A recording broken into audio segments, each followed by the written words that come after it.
अस्सलामुअलैकुम, मैं इमदाद सुमरो। वज़ीर आज़म इमरान खान को पाकिस्तान दुनिया का सस्ता तरीन मुल्क क्यों लगता है? जो लोग ये सवाल करते थे उनको जवाब मिल गया हुआ है। वज़ीर आज़म इमरान खान साहब की आमदन और टैक्स गोशवारों से। इमरान खान साहब के टैक्स जो हैं, टैक्सेस की अदायगी, इनकम टैक्स की अदायगी वो यूँ रॉकेट की तरह ऊपर गई है। ज़ाहिर है इनकम टैक्स की अदायगी अगर रॉकेट की तरह ऊपर जाए तो इसका मतलब है कि इनकम बढ़ी है, आमदन बढ़ी है, और जिनकी आमदन बढ़े उनके लिए महंगाई नहीं होती। तो इसीलिए इमरान खान साहब बिल्कुल ठीक कहते हैं कि जी पाकिस्तान सस्ता तरीन मुल्क है। इमरान खान साहब कहते हैं ये बरतानिया में पाकिस्तान से पेट्रोल महंगा है, अमेरिका में पाकिस्तान से पेट्रोल महंगा है, इंडिया में पाकिस्तान से पेट्रोल महंगा है। तो हम जैसे लोग मुंह फाड़ के सवाल करते कि जी आप बताएं ना कि आमदन और इन जो अखराजात उनका अगर मुआवजा करें, महंगाई और आमदन का मुआवजा करें तो पाकिस्तान महंगा मुल्क है। तो वज़ीर आज़म इमरान खान साहब उसमें भी कहते थे कि नहीं, पाकिस्तान दुनिया का सस्ता तरीन मुल्क है।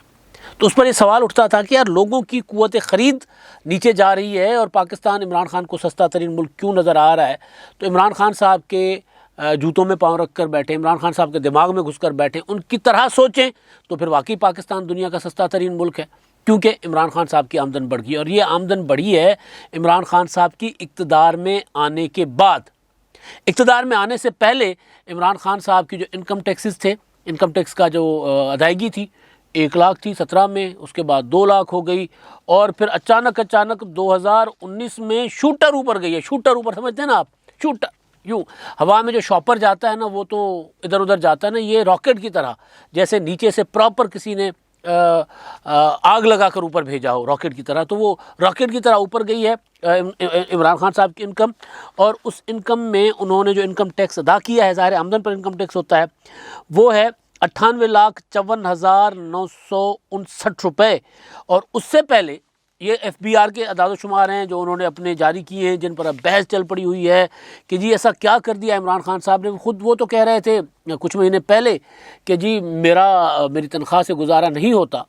तो फिर ये सारा कुछ कहाँ से आ गया इमरान खान साहब के पास? ज़ाहिर है इसमें उनका इनकम टैक्स, ज़राई टैक्स सारा कुछ है, लेकिन ये पहले क्यों नहीं था? सवाल ये है ना कि इमरान खान साहब ने इक़्तिदार में आने के बाद ऐसा कौन सा कारोबार शुरू कर दिया कि जो इमरान खान साहब FBR की डायरेक्टरी के मुताबिक 2018 में टैक्सेस जमा करवा रहे थे, इनकम टैक्स जमा करवा रहे थे 2,82,449 रुपये, वही इमरान खान जो 2017 में टैक्स जमा करवा रहे थे 1,03,763 रुपये, उन्हीं इमरान खान साहब का 2019 में जो इनकम अपना टैक्स की अपना रिपोर्ट है, जो डायरेक्टरी के मुताबिक जो उन्होंने टैक्सेस जमा करवाए हैं वो हैं 98 लाख रुपए, यानी तकरीबन 1 करोड़ रुपया। कहाँ 1 लाख यानी 2.25 लाख, कहाँ 3.25 लाख या 3 लाख, और कहाँ 1 करोड़ रुपए। तो ये क्यों फ़र्क हुआ है? ज़ाहिर है इस पर सवाल हो रहा है, इस पर बहस हो रही है कि इमरान खान साहब ने ऐसा क्या कर दिया है।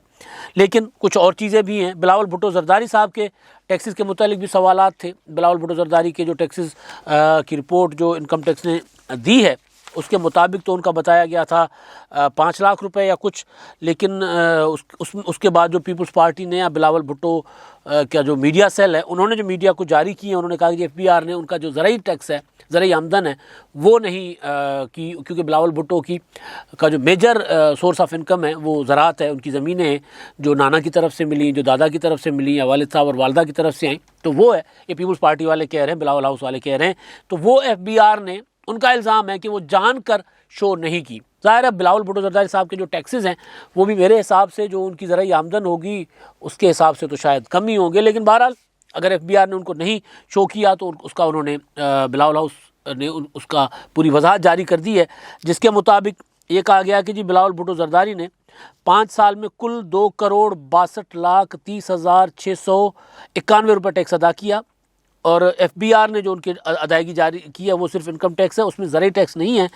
और अब जो बताया गया कि जी बिलावल भुट्टो ज़रदारी ने 2019 में 45,65,243 रुपये टैक्स अदा किया है मजमूई तौर पर, जिसमें 5,35,243 रुपये उनका इनकम टैक्स है, और उसके अलावा जो 40,30,000 रुपये उनका ज़राई टैक्स है।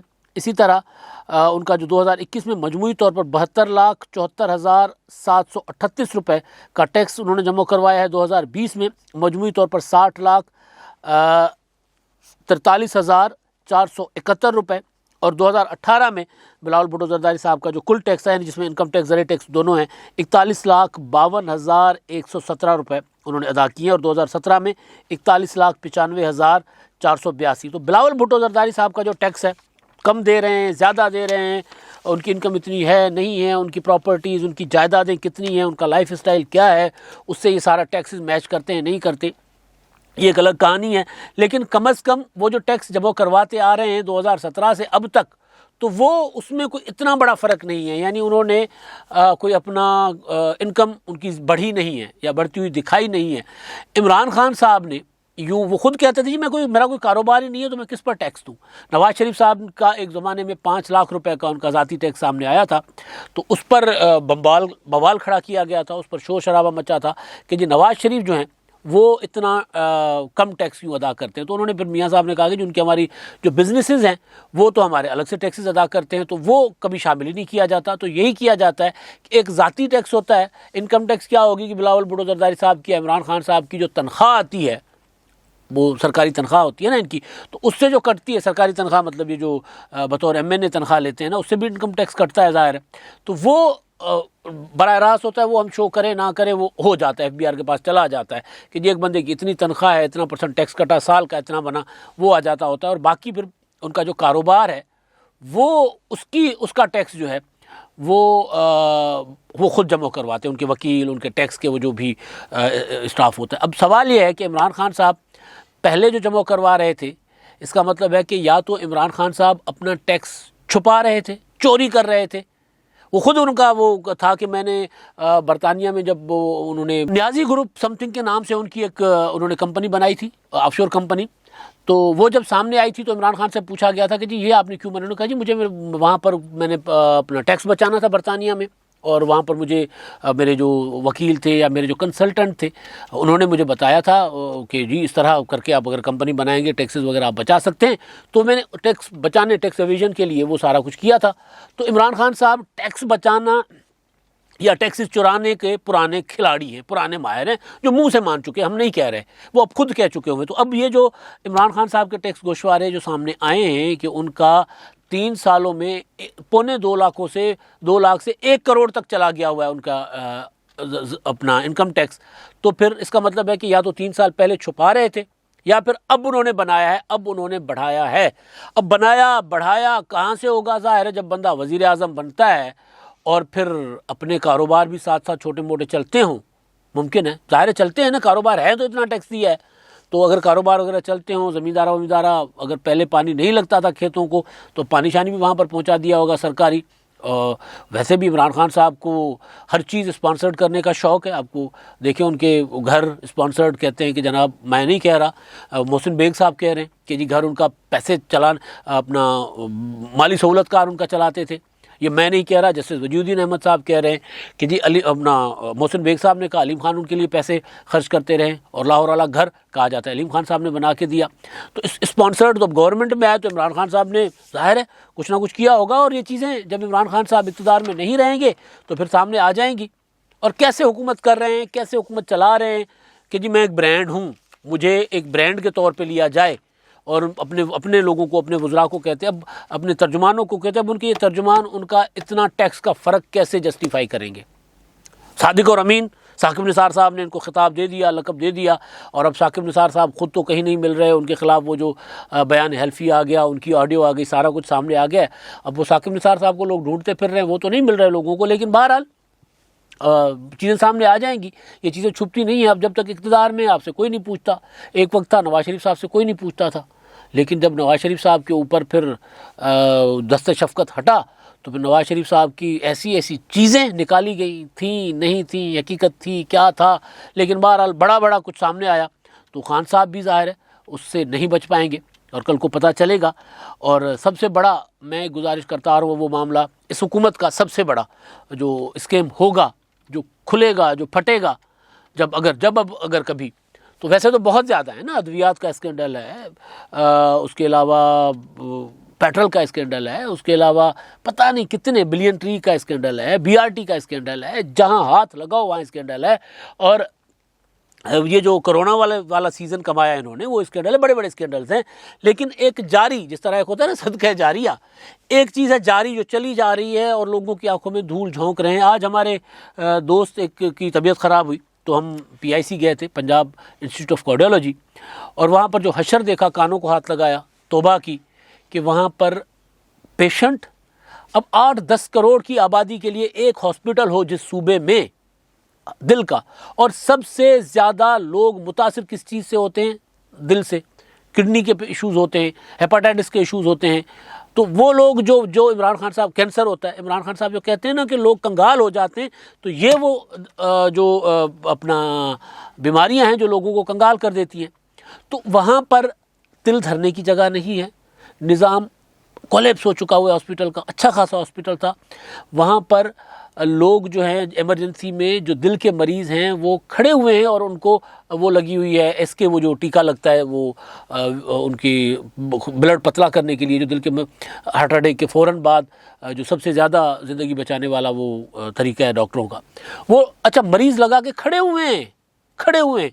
और इमरान खान साहब वहाँ पे खड़ा हुआ था, एक टीम आई, मैंने मास्क पहना हुआ था, और वो नौजवान एक आया, सर आपने सेहत कार्ड पर कोई बात करनी है? मैंने कहा जी मैं तो सेहत कार्ड पर बात नहीं कर सकता। उन्होंने कहा क्यों? मैंने कहा ये सामने हॉस्पिटल में देखो, आप PIC में आए हो, क्या हशर हुआ है यहाँ पे?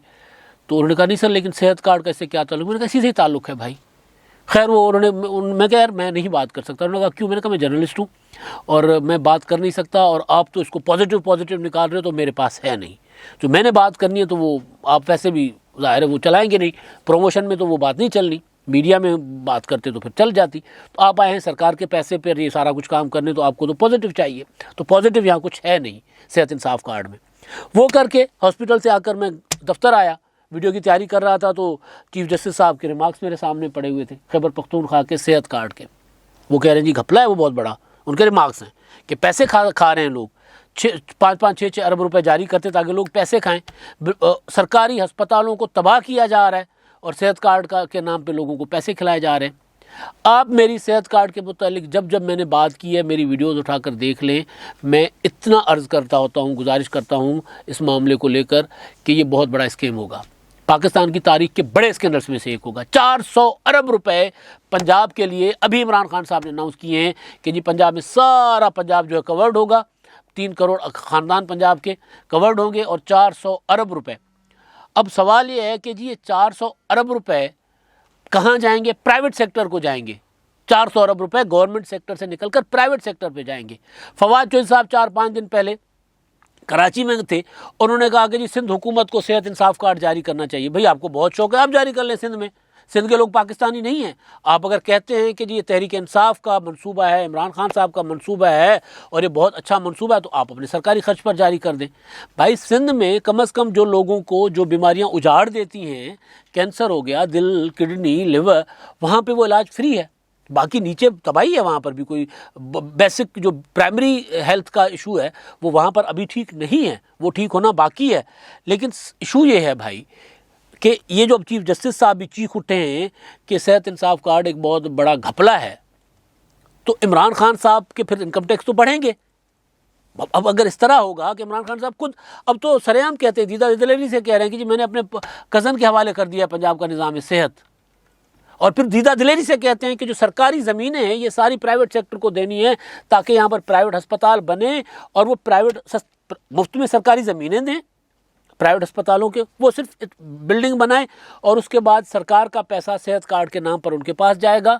लोग किसी को 2000, 3000, 4000 का इलाज मिलेगा, और वो कार्ड जब वहाँ से बिल बनेगा वो 2 लाख 4 लाख रुपए का बनेगा। ये हमारे यहाँ होता है। आप किसी प्राइवेट अस्पताल में चले जाएं, आप अपने पल्ले से खर्च करते हैं, आपको पता ही नहीं चलता कि आपसे क्या क्या बिल बनवाए जाते हैं, और आप कुछ नहीं कर सकते।